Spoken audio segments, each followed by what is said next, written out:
Hi there, I'm Melissa Nielsen, and welcome to this week's video. This week we're going to talk about balancing rhythm when you've got virtual things going on. So we live in this crazy time, right, where so many of our activities are virtual. We have a virtual school that's part of Waldorf Essentials. It's a Waldorf-inspired virtual school, and I know people roll their eyes and go, that's not possible. Trust me, it is. Not only is it possible, it is going so well, so well. So if you've got questions or you want to know about our virtual school, hop on over to seasons7virtualschool.com and check it out. Or you can drop me a message in the comments, and I'm happy to chat you up about that. Anyway, we've had a lot of families from our Seasons of 7 school and in other situations ask us, how do we keep rhythm with all of this going on?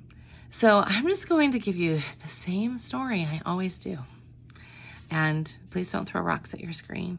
You need your phone or your TV or your tablet. Don't throw rocks at it. But I'm just going to tell you, chart your actual rhythm. Look at where things are.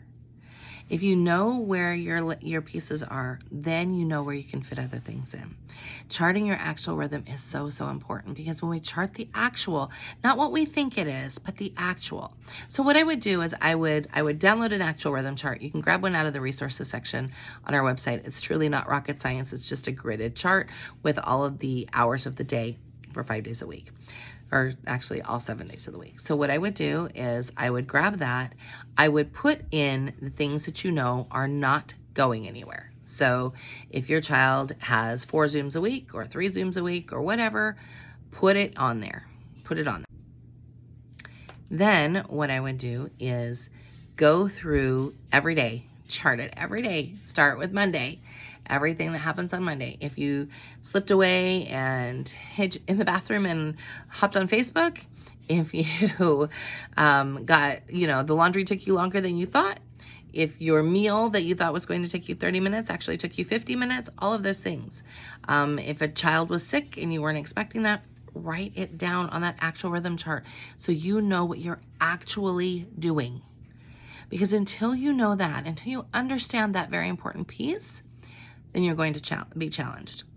And we don't want that. We want you to be able to understand that piece. Once you understand that piece, you'll know then, okay, so my child has Zoom at 11. We want to get schoolwork done before then. So what time do we have to have breakfast by? And that's something that's like very alive and well in the Nielsen house. So our son is in our grade 8 over at our virtual school, but I'm still homeschooling our youngest.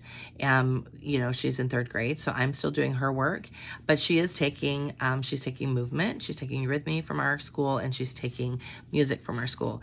I gotta tell you, that kid is the best flute player out of all 5 of my children. And it dawned on me, I didn't teach her. She's awesome. Anyway, I digress. So I look at what we've got going on, and I know how long things are going to take. And if it gets wonky and it gets off for me, guess what? Do an actual rhythm chart. That's what I do. So I want to see where the holes are.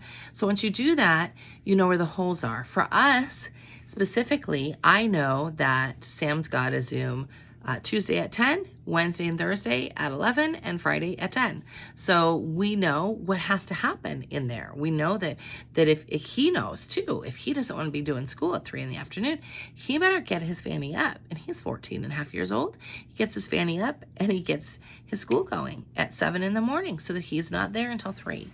He's got a pretty tight, it's all Waldorf. It's so amazing, so amazing. But he's got a lot of work, and he's main lesson pages to do, and he's got flute to practice, and some movement to do. So all of those things, if he's going to get them done, he likes to have them done as much as possible before his Zoom.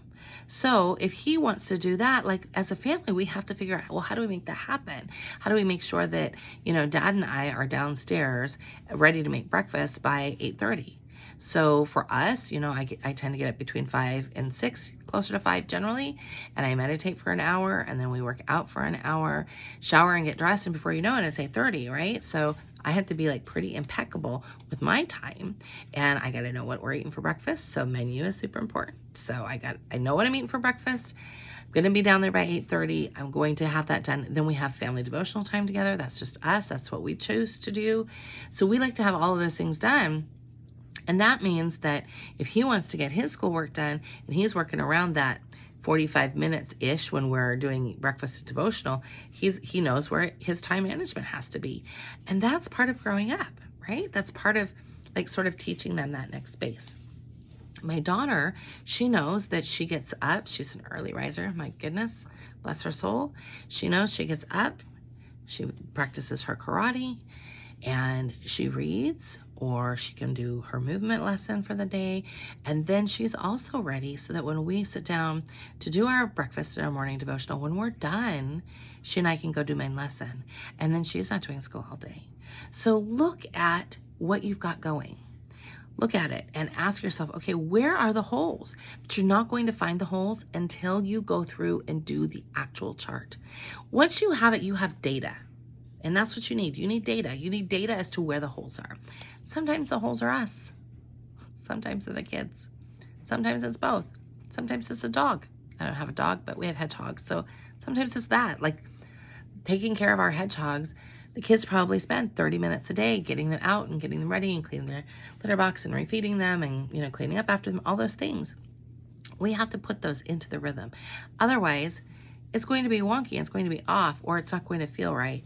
And we really have a desire to have freedom with our time. People always say to me, I don't keep a rhythm because I just want to be free. And I go, no, no, no, no, no. You have chaos. That is not freedom. That's not freedom. It's this binding mess where you're constantly striving and trying to figure out where I can find the last little bits of minutes. Nope. Rhythm sets you free. Rhythm sets you free in so many ways. So if you're challenged by this, like I said, keep an actual rhythm chart. Hop onto our website, waldorfessentials.com/resources. You can actually find it also in the bio here of this video if you're watching us on Instagram. Grab the resource or grab the actual rhythm chart, print it out. And you don't even have to use that one if you want to just use your own, jot it down on a piece of paper, but keep track of it and see where your holes are. Often, the things I see the most are 3 in the afternoon when you're like, oh my gosh, can't wait till bedtime. You're exhausted, so there's that piece. Often it falls into the menu piece because you don't have that sorted and set, so you don't know what you're eating for breakfast or dinner or lunch. I get it. It can be a drag, right? But if you don't want to be in the car and having to go get takeout constantly or scrambling at the last minute and having kids get into bed at 10 o'clock, then you really have to harness that rhythm. So it's funny, Eric runs ads for us. He runs our ads and I had, and maybe you saw it, I had our daily rhythm chart that we have posted in our schoolroom, that it was up, and that was a picture that he used for the ads. I got so much hate for that picture. Oh, that's easy for you to say. Maybe if I didn't have any job, maybe if I didn't have any, I go, hold up. Guess what? Everything that's going on in your life right now is all your choice. So if you don't like it, you get to change it. That's the beauty of being a grown-up. The beauty of being a grown-up is you get to make choices and you get to change things. I just had to laugh. I finally said, Eric, you got to take it down. The hate is just it just totally zaps me because people just don't understand that, hey, wait a minute, you get to choose. And it's so powerful when you take control over your life. It's so powerful. And it allows you to also stand and go, okay, I have to let this moment go and it will be okay. And I'll just be present in the chaos right now. And I know what I'm doing tomorrow. We are crazy busy here sometimes. Most of the time it's just busy, but sometimes crazy busy.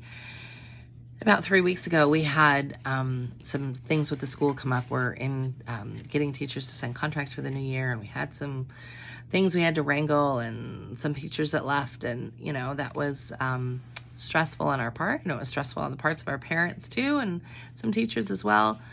But as it was starting and I could feel it unfolding, I knew that if I didn't stop and just ask, okay, what do I need? I know that I can feel the chaos storm coming, and I know I'm going to be fighting up against the rhythm that I like to have for my family. So I can feel the storm coming. What do I do? And I just felt myself say, it's okay. You just got to be where you are and control what you can control. Because sometimes there are times in our lives where we can't control things, right? So if you look at what you can control, what could I control? I could control the meals we ate, where they came from. I could control whether or not I chose to use Instacart to get my order in, or I went to the grocery store. I could choose whether or not I got up and exercised to have less stress on my body. I could choose whether or not I went to bed on time so that I could get more rest because I knew I was going to be stressed. So those were choices I could make. I couldn't make choices about what was going on externally. I couldn't make choices about things that other people were responsible for, but I could absolutely make choices about what I was responsible for, which were the people in my home, what we eat, how we live our lives, and what we do. Those are the pieces that are important. So if you've convinced yourself that rhythm doesn't work for you, yes, it does. Yes, it does. You just have to decide. And, all I can say too is it's so, so sweet when you get it and you taste it and you go, this feels so good. How do I keep it? And then how do you keep it? You just keep at it. You see the things coming, and as they're coming, you go, oh, I see that chaos storm. What can I do to harness what I can right now while the chaos storm washes over us? And then it's my responsibility to get back to that space again, because you are the one that drives the boat. You drive it, you steer it, and if it washes up onto an embankment, you got to get out and you got to push it out of the embankment. But if you just decide to let it sit in the embankment and decide it doesn't work, well, that's not a boat anymore, right? It's kind of like a dock that's weird and you've abandoned it. Don't do that. Find the peace and the joy that comes in having a good rhythm. And if you've got questions, let me know. Happy to help you.